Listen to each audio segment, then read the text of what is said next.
सुदामा जी तो वहीं बैठे रहे, भगवान दूसरा रूप लेकर के सुशीला भाभी के सामने घर में प्रकट हो गए। सुशीला भाभी ने मन की पूरी बात बताई कि प्रभु 10-10 दिनों तक चूल्हा नहीं जलता। कन्हैया ने कहा भाभी चिंता ना करो, जितने कष्टों को सहना था आप सह चुकी हो, अब तुम्हें कष्ट नहीं मिलेंगे। भगवान ने द्वारकापुरी के समान ही सुदामापुरी का निर्माण करवाया। सोने चांदी हीरे मोती के बड़े बड़े खजाने भर दिए, हजारों दास दासियां सेवा में लगा दिए। सुशीला भाभी प्रसन्न हो गई और सुदामा जी महाराज कन्हैया के दर्शन करके अपने घर को जब लौट करके आए तो जहां टूटी फूटी झोंपड़ी थी वहां बड़े बड़े महलों को बना पाया। तो विचार करने लगी ये बड़े बड़े महल कहां से आ गए। जाकर के पूछा कि भैया ये महल किसके हैं। द्वारपालों ने कहा ये तो सुदामा जी का भवन है। सुदामा तो मैं, कहां है सुदामा? बोले वो तो द्वारका गए हैं। द्वारका भी मैं ही गया, तो क्या ये मेरा घर है? इतने में ही इनकी पत्नी सुशीला सखियों से घिरी हुई, सुंदर वस्त्र पहन के, सोने चांदी के आभूषण पहन करके, सुंदर श्रृंगार करके सुदामा जी का स्वागत करने के लिए आया। सुशीला जी को देखा, पहले तो पहचाने ही नहीं, छोड़ करके गए थे तो एक फटी हुई सी साड़ी में दुबली पतली सी सुशीला भाभी, जब लौट करके आए तो पूरा भाग्य बदल गया। सजी धजी सुंदर वस्त्र पहन रखे हैं, सोने चांदी के आभूषण पहन रखे हैं, सखियों से घिरी हुई ऐसी लग रही हैं जैसे कोई राजा की राजकुमारी मंदिर में पूजन करने जा रही है। पहचाने ही नहीं सुदामा जी। बाद में सुशीला जी ने परिचय दिया, हमको भूल गए, अरे हम तुम्हारी पत्नी हैं सुशीला। सुदामा ने भीतर आकर के देखा कि सोने चांदी के भंडार भरे हैं। सुशीला जी ने पूरी बात बताई कि जिन प्रभु के दर्शनों की इच्छा तुम्हारे मन में थी उन्होंने दर्शन दिए, मेरे मन में धन की इच्छा थी, उन्हीं प्रभु ने मुझे धन दिया। सुशीला से कहा कि ये धन तुम ही रखो, हम इस धन में नहीं रहेंगे, ये धन हमारी बुद्धि बदल देगा। घर छोड़ के जाने लगे सुदामा। तो भगवान दरवाजे पर प्रकट भय, रोक दिया मित्र, हमारे द्वारा दी हुई गरीबी को तुमने हमारा प्रसाद मान के स्वीकार किया, अब हमने जो धन दिया है उसे भी हमारा प्रसाद मानो, उसे भी स्वीकार करो। कन्हैया ने कहा तो सुदामा रहे तो घर में ही, लेकिन कभी धन को हाथ नहीं लगाया, कभी हाथ नहीं लगाया। जीवन भर जय श्री कृष्ण जय श्री कृष्ण जय श्री कृष्ण जय श्री कृष्ण का जाप करते रहे।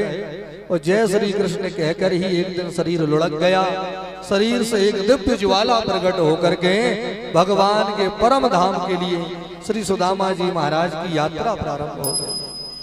प्रभु के दिव्य पार्षद बन करके सुदामा जी महाराज मुक्त होकर के भगवान के परम धाम को गए। मेरे भाई बहन, सुदामा जी का चरित्र हमको ये सिखाता है कि जीवन की विकट से विकट परिस्थिति में भी भगवान को मत भूलो। कितनी भी कठिन परिस्थिति जीवन में आई है तो भगवान का स्मरण कर रहे हो, भगवान का नाम जप रहे हो, तो वही प्रभु आपको विकट से विकट परिस्थिति से पार लगाएंगे। श्री सुदामा जी महाराज कई कई दिनों तक भूखे रहते हैं, लेकिन एक भी दिन भगवान को भजना बंद नहीं किया, कभी शिकायत नहीं की कन्हैया से। हम तो जरा जरा में शिकायत करने पहुंच जाते हैं, कभी शिकायत, भगवान से शिकायत मत करो, भगवान का चिंतन करो, भगवान का स्मरण करो, प्रभु का नाम जपो,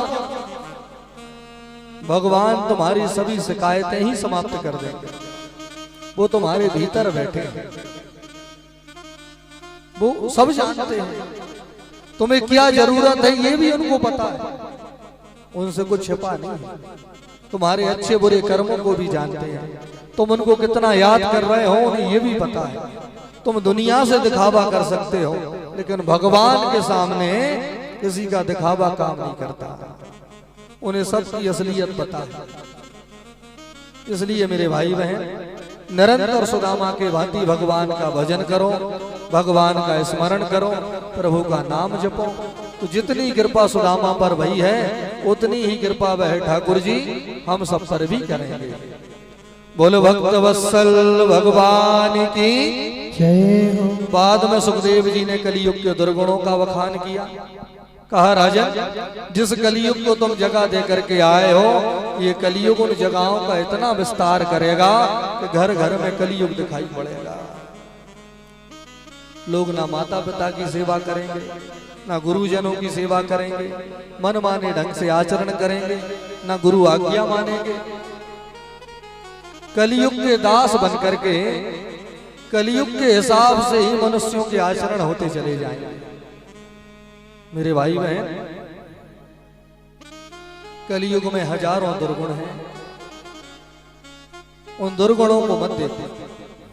हमारी दृष्टि साफ सुथरी होनी चाहिए।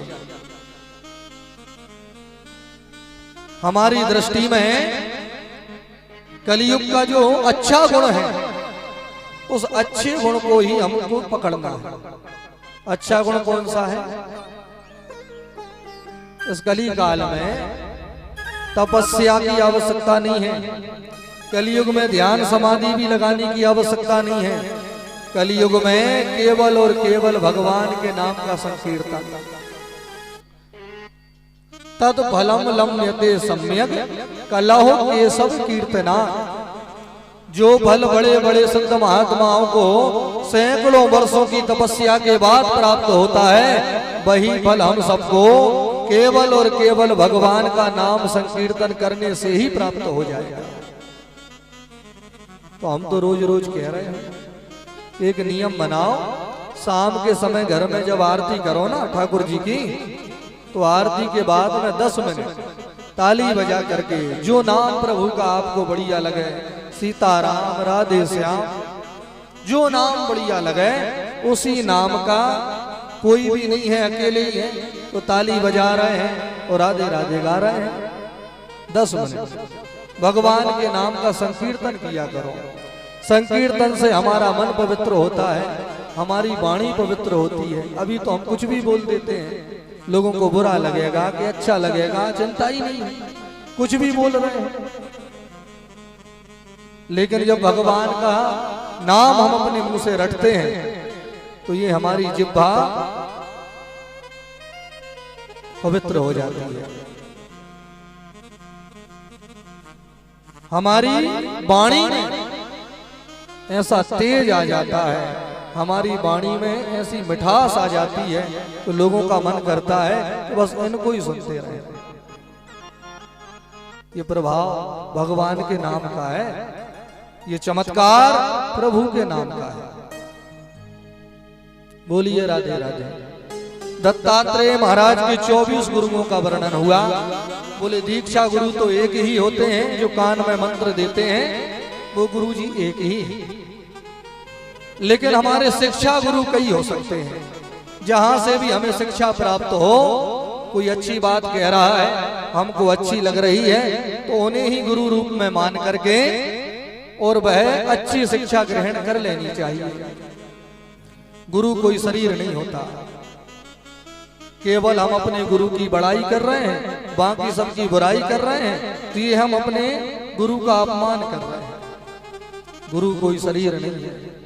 अखंड मंडलाकारम व्याप्तम येन चराचरम तत्पदम। गुरु को आप शरीर मान रहे हैं? गुरु जी की स्तुति गाते हैं कि नहीं? गुरुर ब्रह्मा गुरुर विष्णु गुरुर देवो महेश्वरा गुरु साक्षात परब्रह्म। उन गुरु को शरीर ना मानो।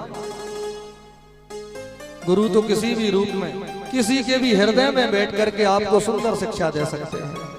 तो जहां से अच्छी बात सुनने को प्राप्त हो रही है, तो यही मानो कि ये गुरु जी ही कह रहे हैं। इसलिए मेरे भाई बहन, गुरु के वचनों में श्रद्धा रख करके गुरु आज्ञा में चलो, गुरु मंत्र को जपो, भगवान का नाम संकीर्तन करो। दत्तात्रेय महाराज ने तो पृथ्वी को, अग्नि को,